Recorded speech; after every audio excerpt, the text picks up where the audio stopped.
Hello everyone, my name is Spencer.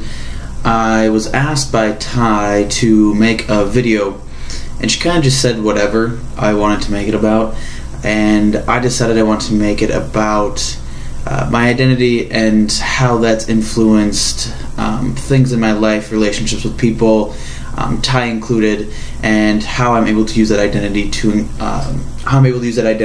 in projects and papers throughout school. So like I said, my name is Spencer. I'm 23 years old. I'm a third-year student at MCTC. I work full-time. I work in the homeless services division at a company. I work with homeless folks who have mental illness. And right now I'm going to school to get my AA in philosophy. I'm about 6-7 credits short after this semester to graduate with an AA in philosophy.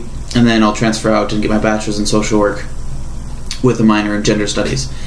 So my identity, many people don't really believe me, or they don't. It's definitely not an identity that most people think of when I tell them that I am transgender. I transitioned from female, and I now identify as male kind of ish. I identify outside the binary because I don't like the social construction of gender. So while at work I am perceived and identify as male, and most of the time at work I don't come off any different. I do in education purposes, in class, when it's relevant, things like that, or if I can make it relevant. I'm always welcoming for questions, but I'm also one to address my identity and to, in any way, teach people or just educate them on the trans community. And so a disclaimer I want to throw out as well is that I am one person. I am one trans person. I do not speak for the entire trans community, nor do I speak just for singular trans men. I don't speak for just trans men. I don't speak for the trans community or the queer community. But a couple things I do want to talk about is the idea that trans people are drag queens. I feel like that's a common misconception and a common mistake that people make, is that trans people are drag queens, when in fact that's a separate, total different identity as well. However, trans people can be drag queens and drag kings. I'm just saying it's not the other way around, where if you do drag, you're trans, and vice versa. If you're trans, you don't necessarily do drag. So my identity, like I said, as a trans person, I experience gender and the way we communicate, the way we interact as a society, as a culture, between genders. And mind you, I believe gender is a spectrum. It's a fluidity of spaces and ideas and conversations. It's not this solid piece of us. It's this idea that we're always changing, just like our interests in music and our interests in people and our interests in food. It's always changing, as is in my identity, in my head, is my gender is always changing. I may be perceived as masculine, as feminine, as androgynous, whatever the case may be. I do identify as a masculine being, so I prefer he, him, his pronouns, but I don't ignore the fact that I lived female and identified as female and was socialized female for the first 19 years of my life. I also use that socialization of being female and of being socialized female as a way to use my communication skills that I was ingrained with at a young age to voice my own voice, as well as empower others to speak up and feel comfortable enough to talk about their identity.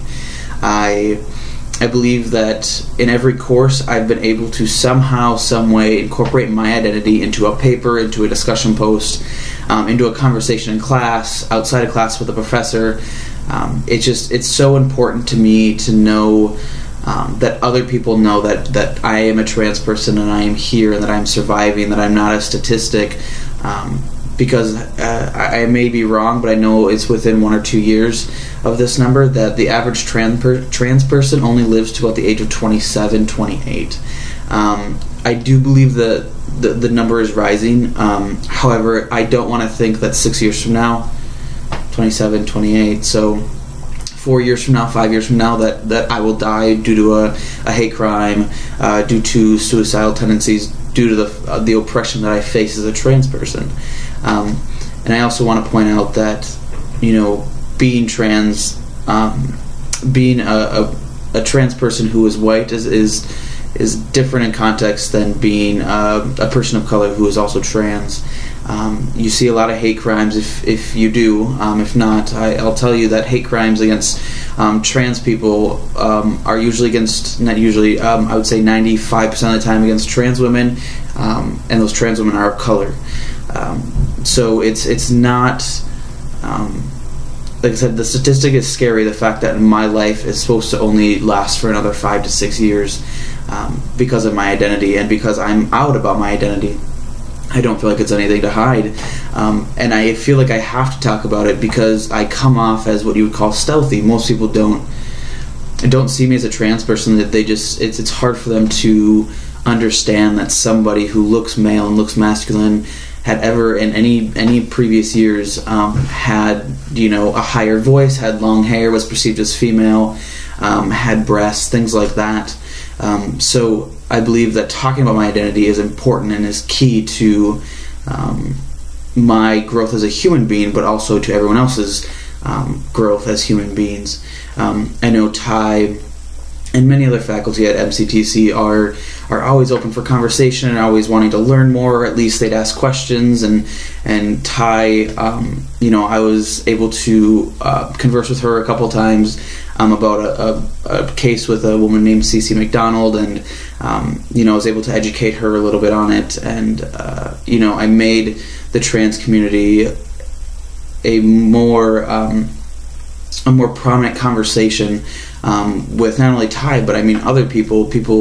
Some of my professors I've seen later on after the semester that I had them, they come up to me and say, hey, I was reading this thing and I thought about you because this, and this. And, you know, I really enjoy the fact that just my identity, me being here, my existence is able to produce conversations outside the norms of these two boxes of male or female, of masculine and feminine. There's this whole spectrum in between, and I enjoy that MCTC and the faculty there are able to provide me with a space to be myself and to feel that I'm important, not just as a human being, but that my voice matters.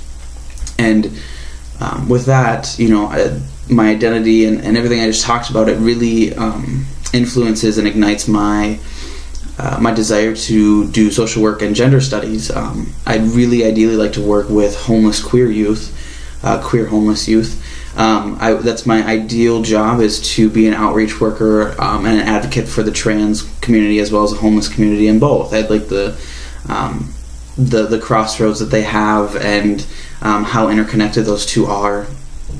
And so this video mainly is, and I hope you're still listening, that'd be great if you are. If not, totally understandable. I really just want to tell people that Ty and other faculty, that I will gladly, you know, I'd gladly give you a list of the faculty that I've encountered and have been so gracious to me. You know, because it's important that, you know, my identity as a trans person is acknowledged, and we can't, in my head and in my belief, I can't act as though my identity is not relevant or is not important, because I view things much differently than a cis person does. And so a cis person is somebody who identifies with the sex they were given at birth. So people who were born female, identified as female at birth, and still identify as female now. Same thing goes with men. So, you know, I need to have my voice heard, because it allows other people to learn about the trans community and make a point that we do exist and we're here and we're not going anywhere. You know, with that being said, I don't walk around with a shirt that says, hey, I'm trans on it, kind of thing. It's just one of those things that if I'm able to educate somebody on it, or if I'm able to correct somebody on pronouns, or correct somebody on the way they're talking about the trans community or even the queer community, I'm more than happy to do so. So at 9 minutes, I was hoping it wouldn't be this long. But anyways, if you guys have any questions, I'll leave some of my contact info with Ty, if she would be, you know, gracious enough to give that to you guys, I'd be more than welcome to answering questions or resources, things like that. I'm always up for conversation. I enjoy it. Like I said, I've developed those communication skills because I was socialized female, and I'm more than happy to use my communication skills to spread knowledge and to create a space where people feel comfortable enough talking about their identity, more specifically their gender and sexual identity. So yeah, again, my name's Spencer. I appreciate it if you guys watch this video all the way through. If not, I guess it doesn't really matter what I'm saying by now. Anyways, I hope all is well. Again, I'd love to hear from you guys or hear any feedback, things like that. I'll list a YouTube channel that I post videos to about my transition, things like that. If you're curious, you can hop on there. I have some videos about surgery and things like that. So yeah, anyways, I hope all is well. I hope spring semester treats you well, and stay warm.